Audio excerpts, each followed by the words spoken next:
Bien, gracias por continuar con nosotros. En Guatemala, quien se enferma y acude a la red hospitalaria nacional atravesará por un calvario que probablemente termine por enfermarlo aún más.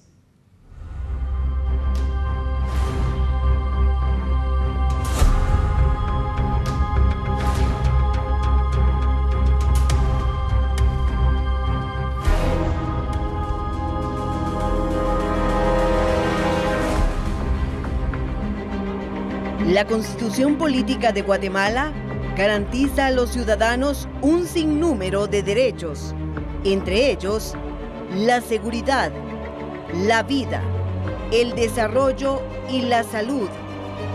Claro, el papel aguanta con todo, pero la realidad en muchos aspectos es distinta.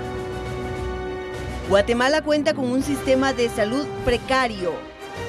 En las décadas de 1940 y 1950, en la llamada Primavera Democrática, hubo intentos concretos por mejorarlo, construyendo infraestructura y plasmando en leyes y reglamentos el espíritu de servicio hacia los guatemaltecos. Sin embargo, quienes nos gobernaron durante las siguientes décadas no siguieron los preceptos heredados por la revolución e hicieron que el sistema de salud fuera decayendo. En los años 80 empezó la llamada era democrática, con una constitución política renovada y garantista de los derechos humanos, entre ellos el acceso a los servicios de salud. Sin embargo, poco o nada han podido hacer los gobiernos para cumplir lo estipulado en nuestra ley superior. Y por el contrario, vemos cómo el servicio es cada vez peor. Cada nuevo gobernante ha anunciado con bombos y platillos a su ministro de Salud, diciendo que es un servidor público comprometido, humanista y buen administrador. Pero la experiencia ha demostrado lo contrario. Los ministros constantemente son removidos de sus cargos, dejando al sistema de salud igual o aún peor de cómo lo encontraron.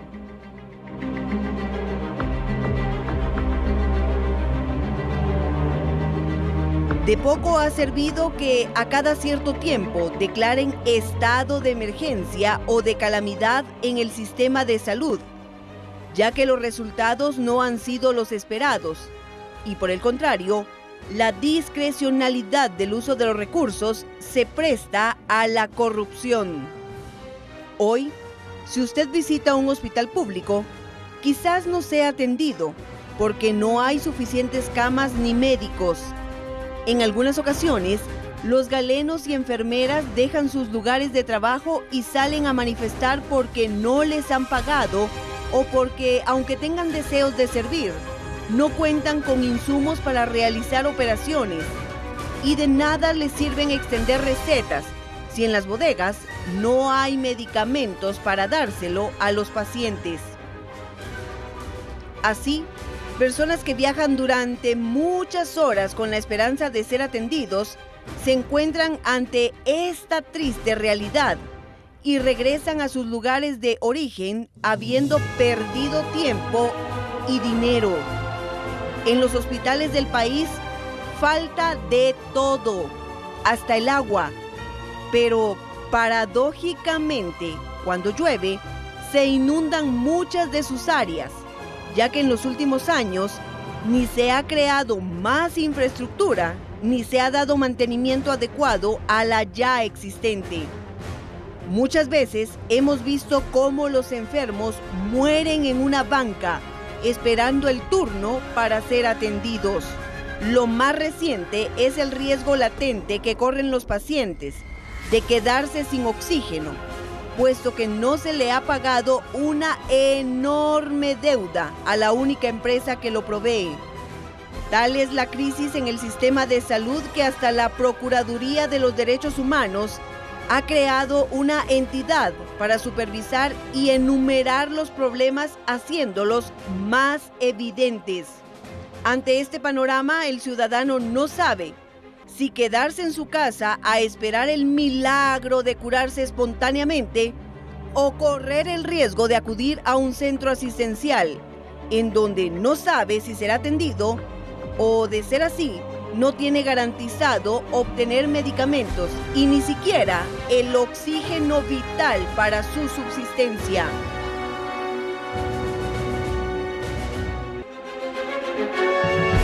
Así es nuestro sistema de salud.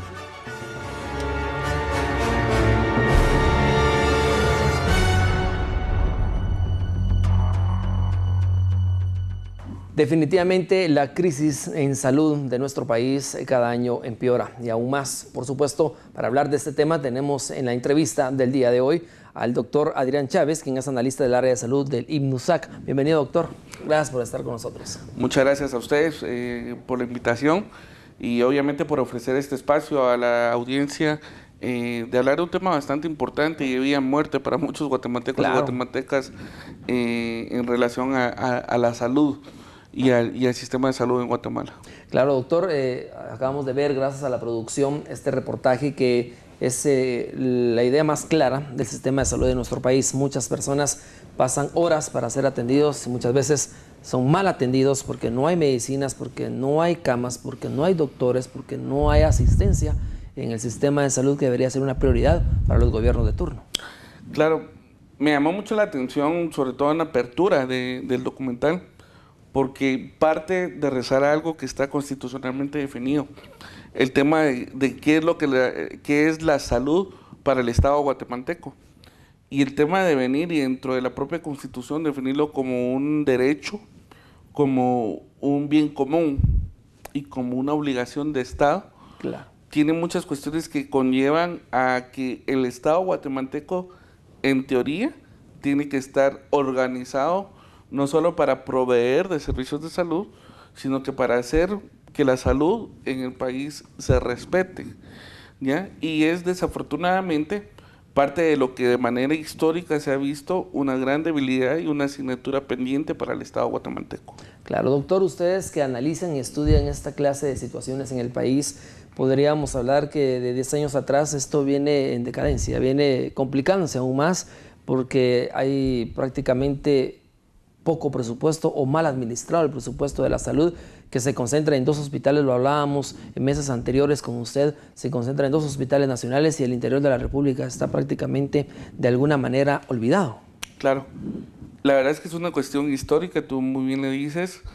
Lo que estamos viviendo en realidad hay que analizarlo en su justa dimensión. Primero, valdría la pena reflexionar si es bueno seguirlo tratando como una crisis, ¿ya? Sobre todo porque ya estamos hablando de un Estado que se ha impuesto. Más en mi particular punto de vista, yo lo concibo como un colapso. Colapso del sistema de salud. De una política que se ha sostenido y que tuvo un repunte selectivo y que responde a intereses económicos y que data desde las reformas Consenso de Washington y la imposición de una reforma de salud a mediados de los 90 en el país.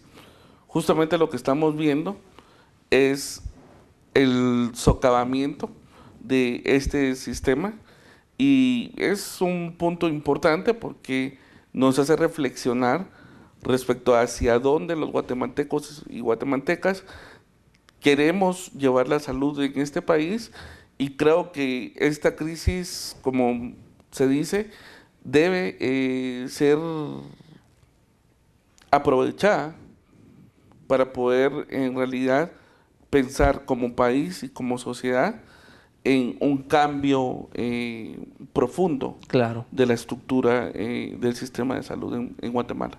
Claro, doctor Chávez, y es que es triste conocer a veces testimonios de pacientes que llegan por una vacuna o por un tratamiento y lamentablemente no hay, y así pasan los meses y ese tratamiento no existe o no llega.